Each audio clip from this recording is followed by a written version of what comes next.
why men get involved in it. And I think even as far as the process is concerned, a friend of mine discovered a very interesting thing. Do you remember that the book begins, someone had to have calumniate, how to say? What is it? Falsely accused. Yes, someone is falsely. Yes, someone must have falsely accused. Yeah, but what's the English term for this? Falsely accused. No. Accused falsely. Calumniating. Yes, calumny. No, but it's not. There is another English term, I think, for that. There is no. I can't remember. So it is this. So in Latin, this was called calumnia.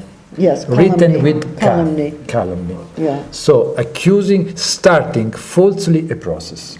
Yes. Accusing someone falsely. Yes. This was called calumnia, with written K. And as the Roman process began always with an accusation, the way in which process began, perhaps today also, it didn't change a lot. The process in Rome began that someone accused someone, inscribed the name of the accused in a list. So the process depended on this accusation. The accusation was the starting of the process. So the calumnia, the false accused, was a great problem because it made the process begin without reason, falsely. So the calumnia was felt in the Roman system of law as a great problem, a great crime, and the punishment was the inscription of a K on the front of the calumniator, can we say, the falsely calumniator, the one who falsely accuses someone. We probably need that whole phrase, yeah. And so the idea is that Joseph K. does not mean Joseph Kafka, as everyone always suggests. Max Brod was the first to say K is always Kafka. No, K means the calumniator, the one who, the calumny, because the book begins, someone had calumniated or falsely accused. But then, as if Joseph K. is the one who makes the accusation, this means that each man falsely accuses himself.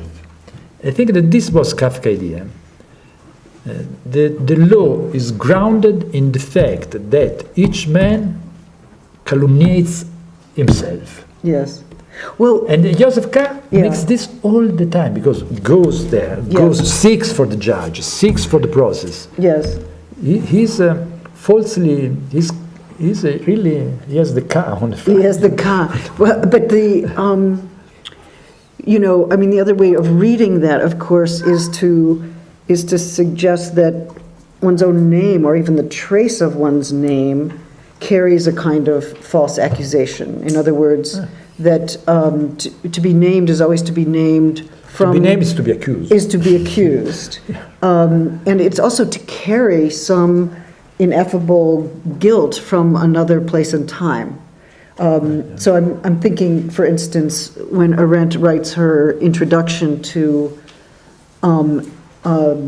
Walter Benjamin's Illuminations, and she refers to Benjamin's reading of Kafka, she says that the important point of this for Benjamin has to do with the way in which law is transmitted over time, that that it gets transmitted in an arbitrary way. It gets transmitted through it from the past. So there is even a sickness of transmission. Yes, there's a sickness of transmission. It suddenly appears, we don't know where it appears from. There's no single authority or no chain of authorities through which it is passed.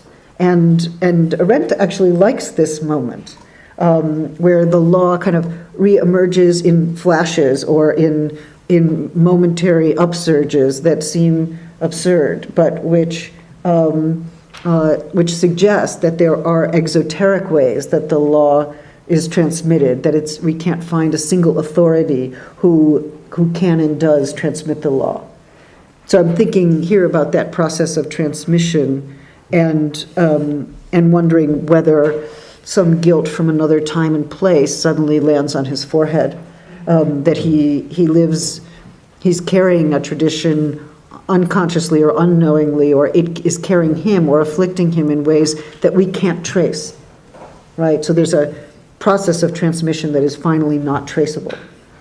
And I'm just thinking that might be a kind of a particular idea about the Jewish transmission of law that might be a little different from the liturgical one that you've been looking at. And of course, Kafka is perfect for you in the sense that, he had that miserable office job, and it exhausted him. And he was terribly good at it. It was unfortunate. But if you read his diaries, he was just exhausted every night coming back from that office, and it wore him down. And of course, the office appears throughout the literature as well. But I'm just wondering, is there a different model of transmission that we might? I mean, is there more than one model of transmission?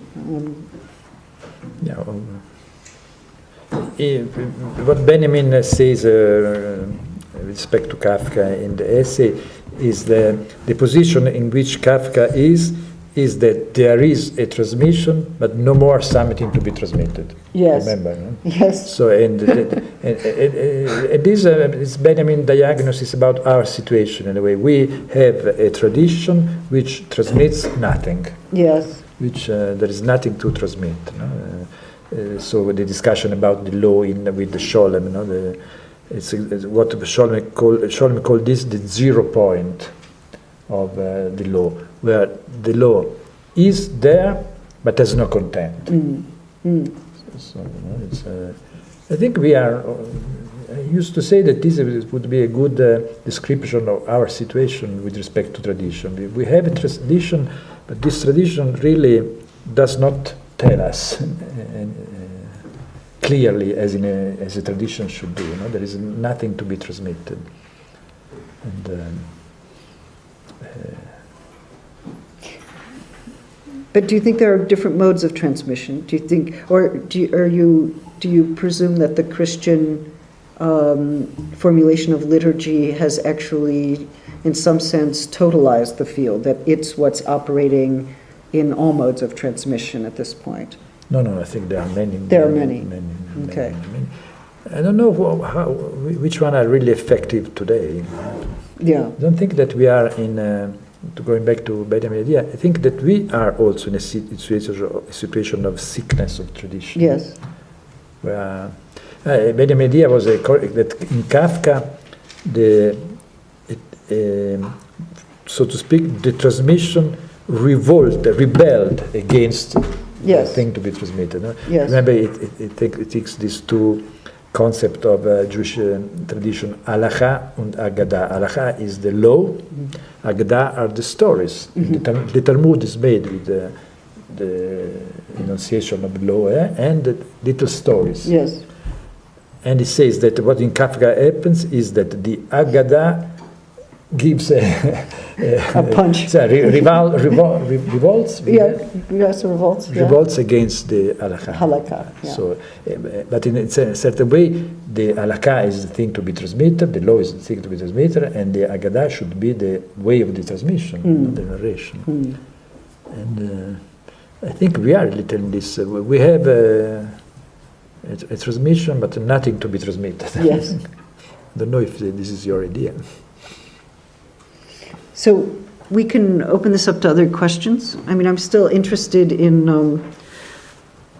whether there's justice beyond the law, whether you kind of accept kind of Derrida's reading of Benjamin's critique of violence, whether you would posit justice beyond the law.